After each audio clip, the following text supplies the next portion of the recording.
Պարոն Ծառուկյան, միշտ կարևորել եք տնտեսության զարգացման դերը, նույնիսկ ժամանակին ասել եք, որ մեր երկրում պետք է տեղի ունենա տնտեսական հեղափոխություն։ Հիմա ԵԱՏՄ-ի կողմից վերջին օրերին հնչում են հայտարարություններ, որոնք կարող են ճակատագրական լինել մեր երկրի համար։ Ինչպես եք գնահատում իրավիճակը։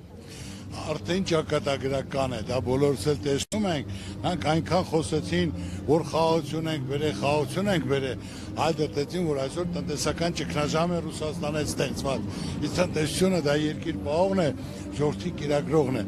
այսօր ստեղծել են պատերազմ Ռուսաստանի հետ, տնտեսական պատերազմ, բայց դա մասին ես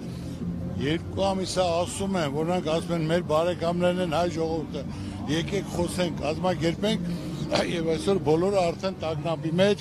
դա գործարարա, ֆերմերա, արտադրողա, մշակողա,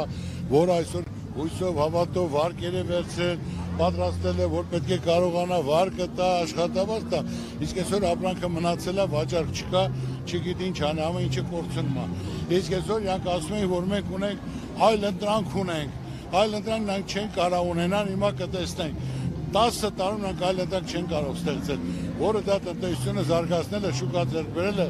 տարիների խնդիր է եղել, որ այսօր մենք ձեռք ենք բերել եւ գիտենք ինչ անեն, ինչ ստեղծեն, ինչ մշակեն, որ տանեն հիմնական պայմանագրեր կան։ Այնպես որ այսօր այդ պատերազմը սկսել է տնտեսական պատերազմը, որը դա լավ բանի չի բերելու, տանել է սննկացման, քանդման,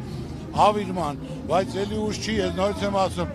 հարյուրավոր զանգեր գալիս են ասելով Ծառուկյան ջան, դու միշտ ասել ես, դու գիտես, ոնց է լինելու,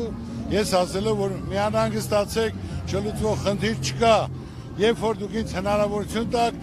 մեկ օրում կլուծեմ, ամեն ինչը տեղը տեղին, ճանապարհն էլ կբացվի, զարգացումն էլ կլինի, ամեն ինչ լավ կլինի։